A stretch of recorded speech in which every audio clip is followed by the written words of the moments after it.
సర్వజనుల మధ్య ఆత్మీయతలను పెంపొందించేవి పండుగలు.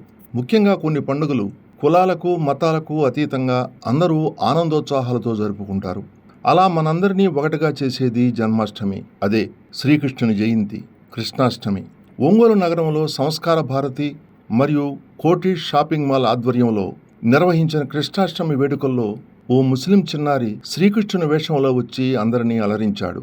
మనమంతా ఒక్కటే అని చాటుతూ వచ్చిన ఈ చిన్ని కృష్ణుని ప్రతి ఒక్కరూ అభినందించారు. ఈ సందర్భంగా ప్రముఖ ప్రవచనకారుడు పొన్నూరి వెంకట శ్రీనివాసులు మాట్లాడుతూ, కుల మత ప్రాంతాలకు అతీతంగా మనందరం ఒకటే అన్న భావనను పెంపొందించే పండుగలను అందరూ కలిసి చేసుకోవటం ఆనందంగా ఉందని చెప్పారు. జయ కృష్ణ కృష్ణ హే గోవింద, జయ కృష్ణ కృష్ణ హే గోవింద, జయ కృష్ణ కృష్ణ హే గోవింద, జయ కృష్ణ కృష్ణ హే గోవింద.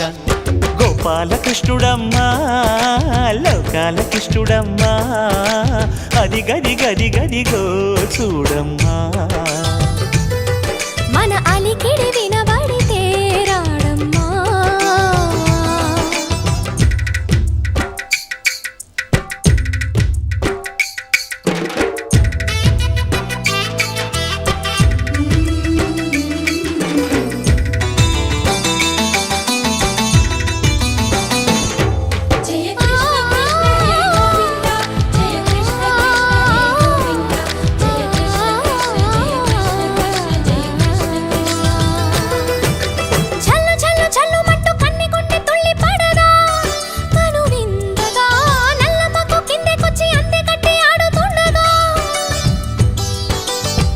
ప్రతి కన్నె గోపికల, ప్రతి కన్ను దీపికల, ప్రతి తల్లి యశోదల, ప్రతి ఇల్లు పూపొదల.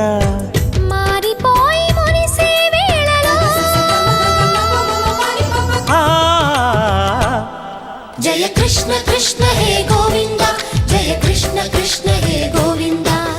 గోపాల కృష్ణుడమ్మా, లోకాల కృష్ణుడమ్మా, అది గది గది గది. ఒక ముస్లిం విద్యార్థి కూడా శ్రీకృష్ణుడి యొక్క వేషధారణ వేసుకొని రావడం అనేది నిజంగా చాలా ఆనందకరమైనటువంటి విషయం. అంటే భగవద్గీత అనేది ఒక పర్సనాలిటీ డెవలప్మెంట్, వ్యక్తిత్వ వికాసం లాంటిది. అంటే ఎవరైతే నిస్తేజంలో ఉంటాడో, ఆ అర్జునుడు ఏ విధంగా అయితే నేను యుద్ధం చేయలేనని నిస్తేజంలో ఉన్నటువంటి వాడికి ఒక ఉత్తేజాన్ని నింపినటువంటిది భగవద్గీత.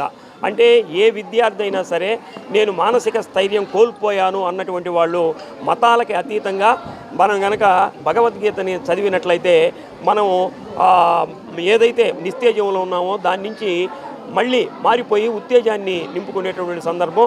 అందుకనే మహాత్మా గాంధీ కూడా నాకు ఏ సమస్య వచ్చినా సరే నేను భగవద్గీతలో ఒక శ్లోకాన్ని చదవటం ద్వారా నాకు పరిష్కారం లభిస్తుందని చెప్పి మహాత్మా గాంధీ లాంటి వారే చెప్పారంటే భగవద్గీతని మతాలకు అతీతంగా అందరికీ నేర్పించాల్సినటువంటి అవసరం ఈరోజు ఉంది.